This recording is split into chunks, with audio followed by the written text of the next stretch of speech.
नमस्कार दोस्तों, मैं हूं राजकिशोर और न्यूज तक पर राजनीति के आज के अंक में आपका बहुत बहुत स्वागत है। चुनाव यूं तो गुजरात और हिमाचल प्रदेश में है।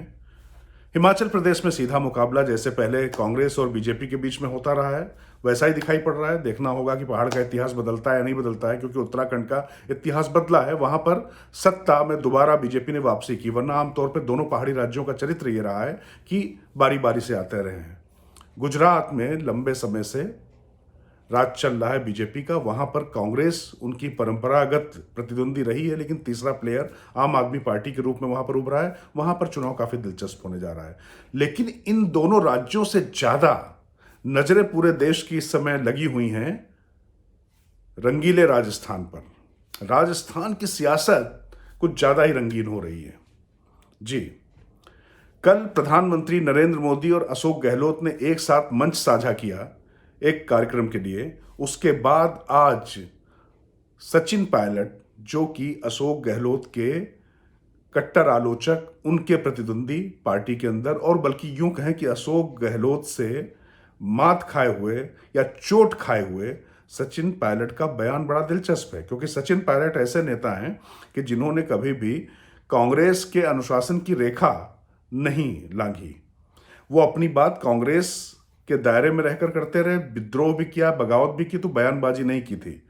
क्योंकि एक बार आपको याद होगा कि आज से लगभग एक साल पहले जब बगावत का पहली बार खुला विद्रोह था सचिन पायलट का, जब वो गुरुग्राम में तमाम अपने विधायकों के साथ, सहयोगी विधायकों के साथ में रुके थे, लेकिन वो बगावत अशोक गहलोत ने पूरी तरीके से कुचल दी थी। और यहाँ तक कि वो प्रदेश अध्यक्ष पहले हुआ करते थे और उनके साथ कैबिनेट में भी थे, लेकिन पूरी तरीके से अशोक गहलोत ने उनको किनारे कर लिया, उनके लोगों को भी किनारे करना शुरू कर दिया। अब अशोक गहलोत का वहाँ पर एक छत्र राज चल रहा था। अभी दोबारा फिर वहाँ पर कांग्रेस लेजिस्लेटिव पार्टी की मीटिंग बुलाई गई और लग रहा था फिर से सत्ता परिवर्तन हो जाएगा, क्योंकि आला कमान चाहता था कि अशोक गहलोत राष्ट्रीय अध्यक्ष के रूप में पार्टी की कमान संभालें और सचिन पायलट के सिर पर ताजपोशी कर दी जाए।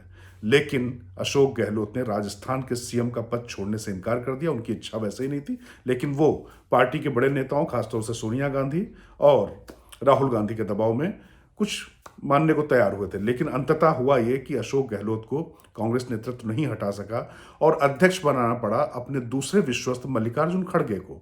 लेकिन बात कल के बयान पर जरा करते हैं। सचिन पायलट ने जो कल का मंच साझा कार्यक्रम था मोदी और गहलोत का, उस पर आज तीखा तंज, बल्कि कहें तंज क्या, सीधे सीधे आरोप लगा दिया। उन्होंने कहा कि जिस तरीके से कल प्रधानमंत्री ने अशोक गहलोत, जो राजस्थान के मुख्यमंत्री, उनकी तारीफ की है, वो काफी दिलचस्प है। और उन्होंने इस पूरे घटनाक्रम को राज्यसभा में, जब गुलाम नबी आजाद रिटायर हो रहे थे, तो उनकी शान में जिस तरीके से कसीदे काढ़े थे, प्रधानमंत्री नरेंद्र मोदी ने उससे तुलना कर दी। और उन्होंने कहा कि जिस तरीके से आजाद साहब के बारे में प्रधानमंत्री नरेंद्र मोदी ने बहुत अच्छी अच्छी बातें की थी, उसके बाद क्या हुआ ये देखने वाली बात है। और कल कुछ ऐसा ही अशोक गहलोत के बारे में प्रधानमंत्री जी ने किया है, तो ये काफ़ी इंटरेस्टिंग है। तो इस इंटरेस्टिंग शब्द में काफ़ी जोर था। उन्होंने कई बार इंटरेस्टिंग घटनाक्रम इसको लेकर कहा सचिन पायलट ने। तो कुल मिलाकर अशोक गहलोत पर सीधे तरीके से नज़र रखने की बात, या एक तरीके से पार्टी में दोफाड़ करने की बात भी उन्होंने साफ साफ कह दी अपनी तरफ से। अब राजस्थान में आपको छिपा हुआ नहीं है कि किस तरीके से केंद्रीय नेतृत्व चाहता है कि नया नेतृत्व, यार उस मामले में वो सचिन पायलट पर हाथ भी रख रहे थे। लेकिन अशोक गहलोत वहाँ पर, चूंकि जो मैनेजमेंट उनका है, जो लोग उनके हैं, कई बार वहाँ सरकार चला चुके हैं, और राजनीतिक जो सिद्धस्तता है और जो राजनीतिक समीकरण बैठाने में अशोक गहलोत का कोई जवाब नहीं है, ये सब जानते हैं। बात अभी हम चूंकि गुजरात के चुनावों की भी अभी कर रहे थे, तो आपको ये बता दें, पिछली बार जब गुजरात के चुनाव थे तो उस समय संगठन मंत्री अशोक गहलोत होते थे। और जैसा चुनाव कांग्रेस लंबे अरसे बाद लड़ी पिछली बार, बिल्कुल नेक टू नेक फाइट होकर रह गई थी, तो वो श्रेय भी अशोक गहलोत की रणनीति को दिया जा रहा था। अभी तो खैर केसी वेणुगोपाल हैं संगठन मंत्री, और गुजरात में उस तरीके का कोई हाइप भी नहीं दिखाई पड़ रहा है। भारत जोड़ो यात्रा चल रही है राहुल गांधी की, लेकिन गुजरात में तो वो छू कर भी नहीं जा रही है, ये आपको पता ही है। लेकिन यहाँ देखने वाली बात यह है कि सचिन पायलट ने जब ये आरोप सीधे सीधे लगा दिया है और एक कह दिया है, आशंका जता दी है कि कहीं दूसरे आज़ाद न बन जाएं अशोक गहलोत, और साथ ही उन्होंने कहा, मतलब एक तरीके से चैलेंज था, सीधे सीधे उन्होंने आला कमान को भी इस बार चैलेंज किया, बहुत सधे और संयत शब्दों में। उन्होंने कहा आदमी कोई कितना भी बड़ा हो, लेकिन अगर वो अनुशासनात्मक कार्रवाई के दायरे में आता है तो उस पर, या अनुशासन भंग करता है तो उस पर कार्रवाई होनी चाहिए। और उन्होंने सीएलपी की मीटिंग और उसके बाद जो लोगों से जवाब मांगे गए, जिस तरीके से विधायकों ने जो किया, तो उस पर अब सचिन पायलट कह रहे हैं कि उन पर कार्रवाई होनी चाहिए। सीधे सीधे इसका मतलब यह था कि जिन लोगों ने उस समय कांग्रेस विधायक दल की बैठक जब बुलाई गई, जो लोग शामिल नहीं हुए और जिन लोगों ने आला कमान का विरोध किया, वो आपको घटनाक्रम पूरा पता है किस तरीके से अजय माकन ने कहा कि लोगों ने आने से इनकार कर दिया। तो उनको लेकर कुछ जवाब मांगे थे अनुशासन समिति ने कांग्रेस की, और उसके जवाब दिए गए उन लोगों की तरफ से। तो सचिन पायलट ने साफ साफ कहा कि उन सबके भी जवाब आने चाहिए। तो अब जब गुजरात और हिमाचल प्रदेश के चुनाव हो जाएंगे तो आपको पता ही है कि अगले साल फिर राजस्थान, मध्य प्रदेश, छत्तीसगढ़, इन सब राज्यों में भी चुनाव होने हैं। तो राजस्थान के चुनाव से पहले अभी सीधे सीधे सचिन पायलट ने अभी नाम ले दिया कि मल्लिकार्जुन खड़गे जो नए अध्यक्ष बने हैं, उनको ये मामला देखना चाहिए।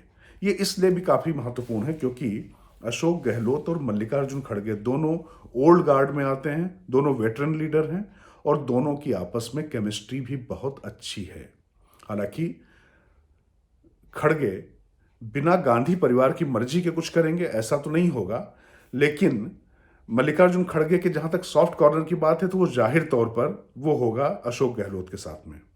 अब कल के घटनाक्रम के बाद सचिन पायलट का जो ये तेवर है, ये जरूर सबकी नजरें अपनी तरफ खींच रहा है, क्योंकि सचिन पायलट कुछ भी हो गया हो, उन्होंने कभी भी इस तरीके से खुलकर बात नहीं की। अशोक गहलोत के बारे में वो हमेशा अच्छी अच्छी बातें करते रहे, अभी भी उन्होंने उनके बारे में कुछ बुरा नहीं कहा, लेकिन अविश्वास जरूर जता दिया।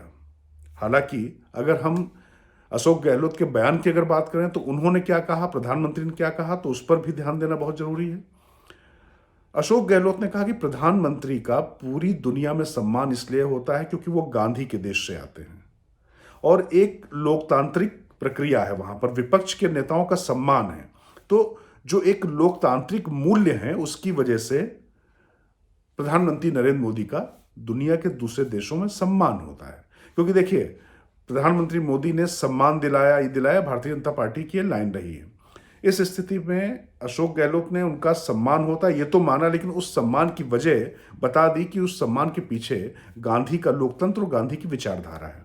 इसके बाद जब प्रधानमंत्री अपने भाषण में आए तो उन्होंने अशोक गहलोत की जो अपने लोकतांत्रिक मूल्यों वाली जो उनकी बात थी, क्योंकि देखिए प्रधानमंत्री नरेंद्र मोदी की एक खासियत है कि वो विपक्षी नेता, जब कोई बड़ा नेता होता है तो उसको इतना सम्मान दे देते हैं कि सामने वाला अभिभूत हो जाता है।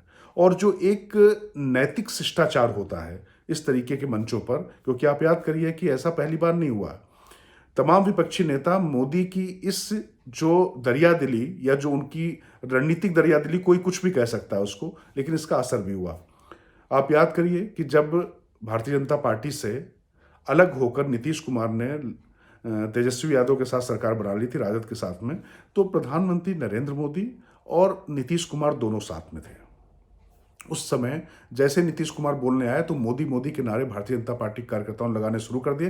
प्रधानमंत्री नरेंद्र मोदी सामने आया और सबको चुप कराया। उसके बाद नीतीश कुमार का भाषण चला, उसके बाद वहां पर सत्ता पलट हो गई। हालांकि उसके बाद फिर से एक बार सत्ता परिवर्तन हो चुका है, वो एक अलग विषय है। लेकिन अभी इसी तरीके से गुलाम नबी आज़ाद की भी उन्होंने बहुत ज़्यादा तारीफ की थी और लोकतांत्रिक मूल्यों पर ही वो बात करते रहे और एक दूसरे के जो संबंध हैं उस पर बात करते रहे।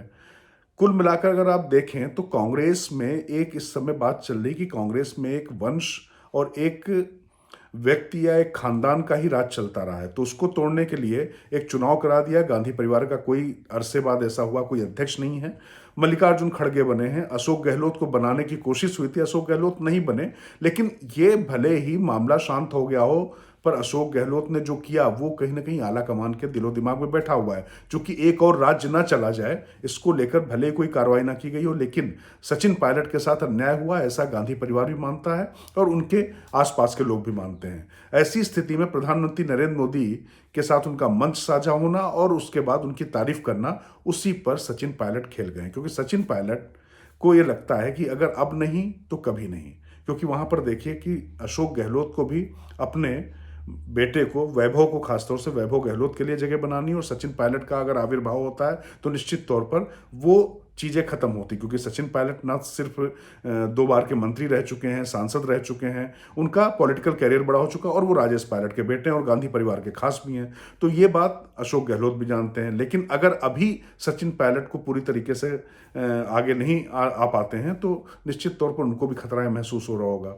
तो अब ये जो सचिन पायलट ने हमला बोला है, क्योंकि आमतौर पे अशोक गहलोत ने सचिन पायलट के बारे में जरूर कुछ कड़ी टिप्पणियां की थी, उनके बारे में बहुत कुछ कहा था, लेकिन सचिन पायलट ने इसमें अपनी जुबान पर संयम रखा था। अब उन्होंने उनको आजाद से कंपेयर कर दिया, उनसे तुलना कर कर अविश्वास जता दिया है। तो आने वाले दिनों में राजस्थान की लड़ाई काफी दिलचस्प हो सकती है। तो आज राजनीति में इतना ही, कल फिर होगी आपसे मुलाकात। नमस्कार।